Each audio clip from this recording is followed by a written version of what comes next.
Bienvenue à ce rendez-vous d'actualité dont voici le sommaire. À l'occasion du 5 octobre, journée mondiale de l'enseignant, les ministres du secteur éducatif portent message au peuple béninois.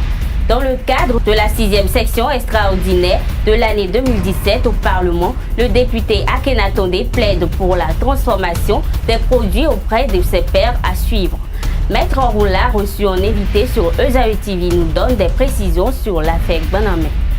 Et puis Kader Achiro reçoit en invité Guy Faustin Aero, promoteur de Gab School Awards. Papa. Oui, ma fille. Tu sais, je t'ai dit qu'après mon bac, je veux devenir journaliste reporter d'images, non? Papa, tu penses m'inscrire où? Esaü.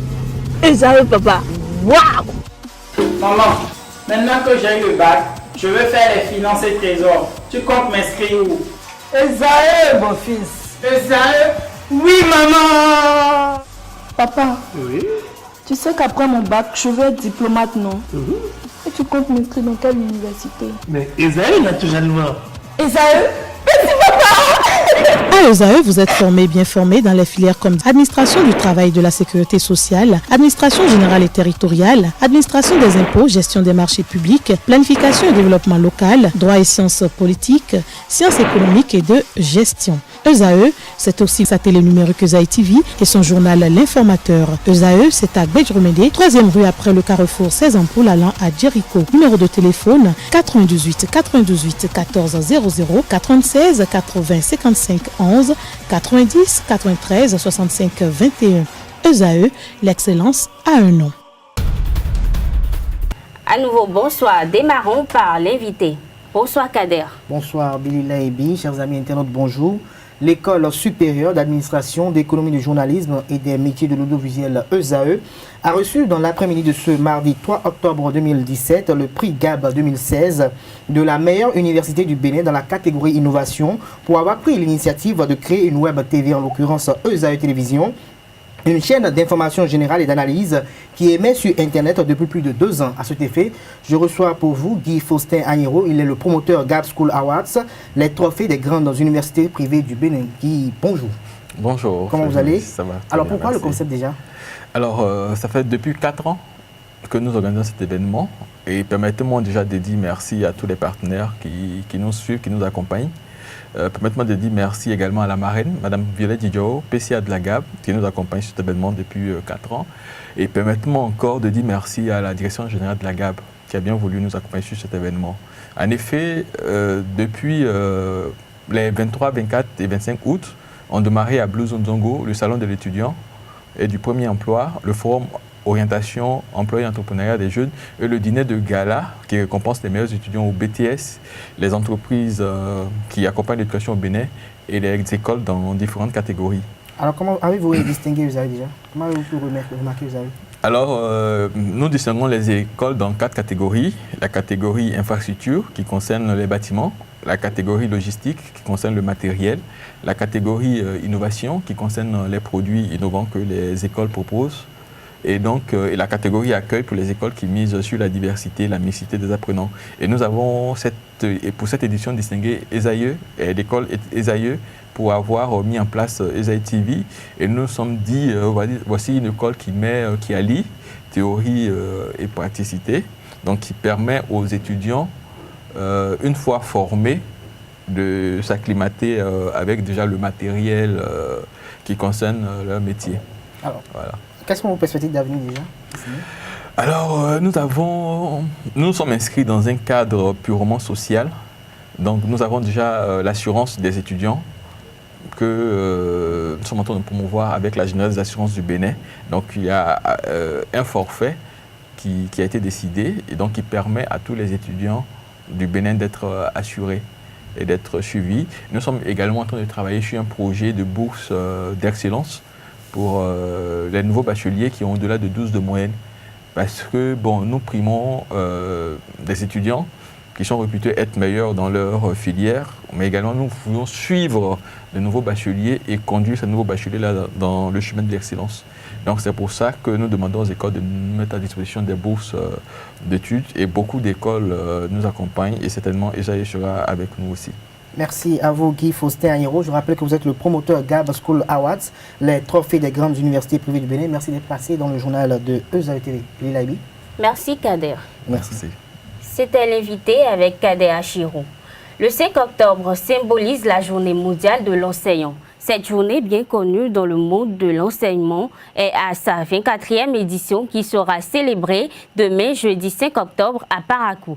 Le thème national de la dite édition est intitulé « Autonomiser les enseignants, c'est assurer un développement durable ». À travers un message conjoint radio-télévisé des ministres en charge de l'éducation, le ministre Lucien Kokou a rappelé que c'est une opportunité qui permet d'attirer l'attention de l'opinion nationale sur la place et le lieu de l'enseignant dans notre société. Il a aussi ajouté que le gouvernement s'emploie à offrir les conditions les meilleures pour les enseignants de tous les autres. Le Bénin a régressé sur le plan de la décentralisation à en croire Syria Kedon. Le docteur en économie et ancien mouvoncier du régime Yahi s'est dit par rapport à la destitution tous azimuts des maires au cours d'une conférence publique. Il estime que la veille citoyenne, gage de la démocratie, n'est pas assez effective. Écoutons-le pour plus d'explications. Avant, en termes de suivi, il y avait tout un cadre décentralisé. Si vous prenez la SRP, c'est jusqu'au niveau communal, le suivi communal, départemental et central. Mais aujourd'hui, c'est centralisé au niveau de la présidence. C'est un recul. Si vous prenez la mise en œuvre du PAG, c'est centralisé. Or, nous avons la décentralisation. Donc, oui, nous avons reculé sur ce plan-là. Qu'est-ce qu'il faut faire pour y revenir? Je suis tout à fait d'accord avec vous que ça révèle de la veille citoyenne. Les OSC étaient impliqués dans le suivi et la mise en œuvre des SRP. Ça n'est plus le cas aujourd'hui. D'accord? On a créé le Grand Okoué sur papier. On a dit ici à Cotonou que la mairie était inefficace. Léadi est parti il y a combien de temps? Est-ce que vous avez plus de feux qui marchent? Est-ce que la ville est moins sale? Pourtant. Mais qu'avons-nous fait en tant que citoyens pour dire on l'a fait partie, nous vous exigeons de la nouvelle équipe qu'il y ait plus de telle chose. Bon, c'est vrai que on voit plus le super préfet que le maire aujourd'hui, qui s'est érigé même en maire de la ville. Mais concrètement, qu'est-ce qui a changé? Les feux marchent toujours autant et la ville est toujours aussi propre. C'est ça, je suis tout à fait d'accord avec vous. C'est même au niveau même des zones rurales. Vous allez dans les zones rurales, on ne sait pas ce que fait le maire, on ne sait pas comment c'est dépensé l'argent, personne ne s'y intéresse. Nous avons vu ici, il faut comprendre aussi certaines populations, nous avons vu aussi des mouvements soi-disant de veille citoyenne pour comprendre après plus tard que ce n'était que des télécommandes qui étaient derrière. D'accord?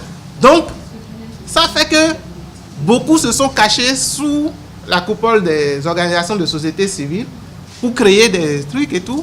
Aujourd'hui, c'est eux-mêmes en place qui briment les organisations de la société civile et les organisations étudiantes.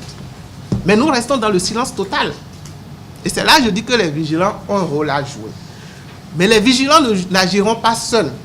Et je pense que ce qui serait nécessaire, il y a des creusets qui existent, des organisations de la société civile. C'est d'essayer de réorganiser ces creusets-là. Parce que même dans ces creusets aujourd'hui, on sent qu'on les utilise. Les députés du Parlement examinent actuellement le rapport de loi portant ratification de l'accord de prêt concernant la deuxième phase du projet d'appui à la diversification agricole PADA. Ceci dans le cadre de la 6e session extraordinaire de l'année 2017. Au cours des 10 travaux, le député Akhenatonde a fait savoir à ses pairs son inquiétude face au retard du dit dossier qui devait normalement être mis en vigueur depuis hier lundi. Il a aussi plaidé pour que le gouvernement de Patrice Talon priorise la transformation des produits au lieu de les céder à l'étape primaire. Après la convocation du juge au responsable de la mission de Gbanamé et la sortie médiatique du maître Ronla sur la dite affaire, Ezae TV l'a reçu en invité ce dimanche sur l'émission. À l'occasion, maître Ronla a émis des hypothèses pour clarifier les conditions de décès des fidèles de l'église Gbanamé et bat en brèche toute accusation portée sur son client. Suivons. Le but de l'instruction, c'est de voir clair. Et je puis, à ma place, vous dire, on sait qu'il y a eu des décès, on sait également que c'est, je dirais, à l'occasion, je ne suis pas en mesure de dire que c'est dans le cadre, on va parler très franchement, à l'occasion de cette cérémonie ou juste au lendemain qu'il y a eu ces difficultés. Alors, les décès peuvent s'expliquer par l'intoxication, ça peut s'expliquer par des malaises dus à des gens qui n'ont pas de résistance aux fumées dégagées. Ce n'est pas forcément, si vous voulez, les bougies allumées ou l'encens qui serait la cause de ces décès, puisque l'église de Gbanamé compte des millions de fidèles qui ont observé ces cérémonies. Des millions. Elle revendique 5 millions de fidèles, dont au moins 4 au Bénin. Alors, nous n'avons pas besoin de sortir de Polytechnique pour savoir que nos compatriotes qui sont de cette confession sont nombreux. Ils sont au moins une centaine de milliers qui ont observé cette cérémonie. C'est étrange que l'on n'ait déploré aucun décès partout ailleurs au Bénin que dans cette localité particulière, c'est-à-dire dans les environs de Porto Novo. 4 décès dans les environs de Porto Novo. Il n'y a pas eu de décès déploré à Porto Novo même. Il n'y en a pas eu à Cotonou, il n'y en a pas eu à Godomé, il n'y en a pas eu à Canavi, il n'y en a pas eu à Abomey, il n'y en a pas eu à Baricon, il n'y en a pas eu à Banamé, il n'y en a pas eu à Natitengu, Tangueta, Parakou.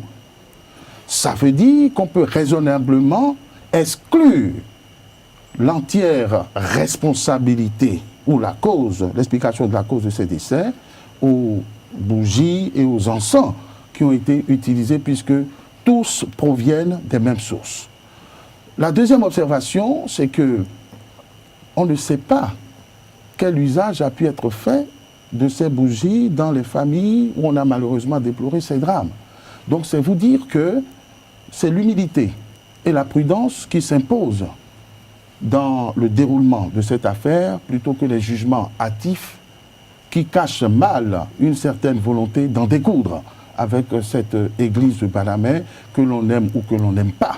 Mais quand on est à la recherche de la manifestation de la vérité, on ne pose pas de postulat, il n'y a pas de préjugés, il n'y a pas de préjugement. Toujours avec Maître Ronla dans l'invité sur Ezae TV. Il ne nous fait pas du regard politique qui porte sur l'affaire Ofmas dans lequel le ministre des Infrastructures fut limogé. Maître Ronla pour plus d'explications. Que l'entreprise Ofmas a effectivement touché 20 milliards, ça pose un problème éthique, déontologique et un problème de droit. Le problème de droit, c'est qu'on fait signer un contrat dans lequel on cache le fait que cette entreprise doit être avancée. C'est là que peuvent se poser un certain nombre de problèmes, compte tenu du type du marché, vous comprenez, gré à gré, avec des sous de l'État, alors qu'on dit qu'il n'y aura pas de sous. Ça peut poser effectivement un problème de droit pénal, puisqu'il s'agirait, ni plus ni moins, outre le favoritisme, mais une certaine forme de détournement dont je n'ose accuser nos autorités. Mais il faudrait qu'il y ait des explications pertinentes et percutantes pour nous convaincre du contraire. Le problème qui est posé par notre ami Kader, c'est si Ofmas ne reconnaissait pas avoir perçu cet argent. Mais écoutez, s'il n'y a pas de trace, il n'y a pas d'argent, mais s'il peut être prouvé que les 20 milliards... Non, ça part en fumée comme ça s'il n'y a pas de trace. Si vous n'avez pas la preuve de ce que l'argent a été versé, vous ne pouvez pas en exiger le remboursement. Et ça me paraît évident. Donc, si on en parle, et 20 milliards, je n'imagine pas qu'on les ait réglés en cash.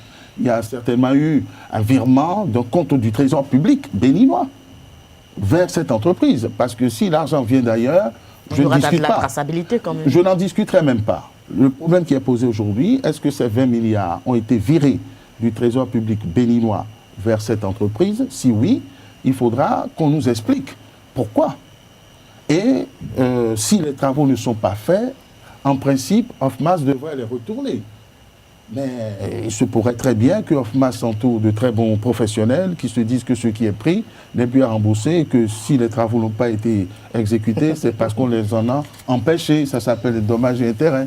Mesdames et messieurs, c'est la fin de cette édition sur ESAE TV. Merci de nous avoir suivis et à demain.